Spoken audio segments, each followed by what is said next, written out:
2026 बद्दल पावसाबद्दल शेतकऱ्यांना एक विश्लेषण देतो. आणि 2026 ला पाऊस सरासरी इतका पडणार आहे. म्हणजे तुम्हाला सांगू इच्छितो, समजा एखादा समजा परभणी जिल्हा असेल, समजा बीड जिल्हा असेल, तर बीड जिल्ह्यामध्ये दरवर्षी काय असतं, कधी कधी 550 मिलीमीटर, 500 मिलीमीटर, कधी 650 मिलीमीटर पाऊस असा पडत असतो. म्हणजे सरासरी त्या बीड जिल्ह्याची संपूर्ण सरासरी. तर 2025ला काय झालं की बीड जिल्ह्यात जवळपास 1200-1300 मिलीमीटर पाऊस पडला. काही काही ठिकाणी 1400 पण गेला. मग तितका असा म्हणजे जसा 2026ला म्हणजे दुप्पट असा पाऊस पडणार नाही, सरासरी इतका म्हणजे जेमतेमच पाऊस पडणार आहे. मात्र पिकं खूप चांगली येणार आहे, म्हणून हा अंदाज सर्व शेतकऱ्यांनी लक्षात घ्यायचा. जितका पाऊस कमी राहतो ना, त्या वर्षी पिकं चांगली येतात. कापूस चांगला येतो, सोयाबीन चांगलं येतं, तूर चांगली येतं, पांढऱ्या तुरीला चांगला उतार येतो. म्हणून हे सर्व शेतकऱ्यांनी लक्षात घ्यायचं. आणि जितका जास्त पाऊस तितका नुकसान शेतकऱ्याचं होतं. आणि 2026 जर सांगायचं झालं तर काय होणार, थोडा पाऊस कमी राहील, पण काय होणार आहे, सप्टेंबर ऑक्टोबरच्या दरम्यान जे परतीचा पाऊस येईल त्याच्यामध्ये काही काही भागाची सरासरी ओलांडून टाकेल. म्हणजे काही काही मग परतीचा पाऊस काही काही भागामध्ये ती देखील चांगला पडणार आहे. म्हणून हे देखील सर्व शेतकऱ्यांनी लक्षात घ्यायचं. आणि बऱ्याच मला शेतकऱ्याचे फोन आले की यावर्षी आंब्याला खूप मोहर आलाय.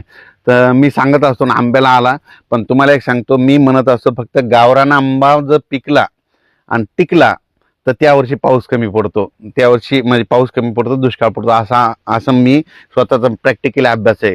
आणि मग बरेच जण काय म्हणले की मेसेजमध्ये त्यांचं असं होतं की ते म्हणले की यावर्षी मग सगळे दुसरे पण कधी फुटते. तर तुम्हाला एक सांगू इच्छितो, फक्त मी म्हटलं गावरान आंबा, फक्त गावरान आंब्याचाच उल्लेख केलेला आहे. तुम्ही बघा, दरवर्षी गावरान आंब्याला कधीच कैऱ्या लागत नाही. 2 वर्ष येतात तर 1 वर्ष लागत नाहीत, म्हणून हे लक्षात घ्यायचं. म्हणून यावर्षी बघा, तुम्ही गावरान आंब्याचं निरीक्षण करा. तुम्ही ते दुसरे जे सरकारी आंबे त्याचं हे करू नका.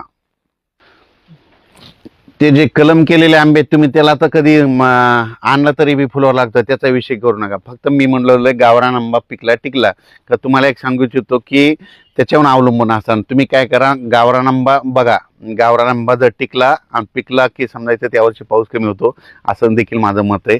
त्याच्यानंतर तुम्हाला एक सांगू इच्छितो, तर हे नुसतं सॅटेलाईटद्वारे नाही, तर तुम्हाला सांगतो हे 2026 आहे, तर 27-28ला खूप पाऊस पडणार आहे. ह्या 2026ला जर कमी होईल, पण पुन्हा 27-28नं सरासरीपेक्षा जास्त पाऊस पडणार आहे. म्हणून हे देखील सर्व शेतकऱ्यांनी लक्षात घ्यायचं.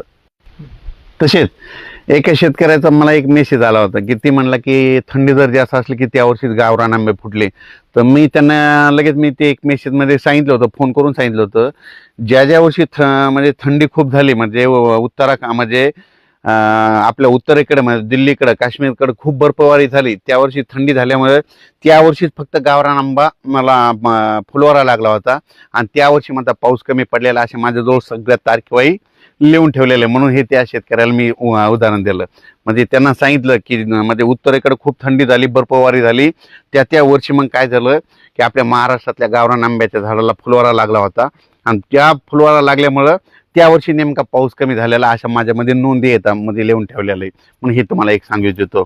तर 2026ला जेमतेम पाऊस राहणार आहे, म्हणून हा अंदाज लक्षात घ्यायचा. कमी पावसावर येणारी पिकं करा, म्हणजे त्याच्यामध्ये कापूस करा, तूर करू शकता, सोयाबीन करू शकता. लवकर येणाऱ्या जाती करा, लवकर येणाऱ्या जाती सक्सेस राहिलेल्या आहेत. म्हणून हे देखील सर्व शेतकऱ्यांनी लक्षात घ्यायचं. म्हणजे माझं म्हणणं आहे, निसर्गावर शेती केली पाहिजे. निसर्ग म्हणतो पाऊस जास्त आहे तर पावसावर येणारी पिकं करायची, निसर्ग म्हणतोय थंडी जास्त थंडी येणारी पिकं करायची, निसर्ग म्हणतोय ऊन जास्त आहे आभाळ जास्त आहे तर मग वेलीवर्गीय पिकं करायची. हे सांगू इच्छितो. धन्यवाद.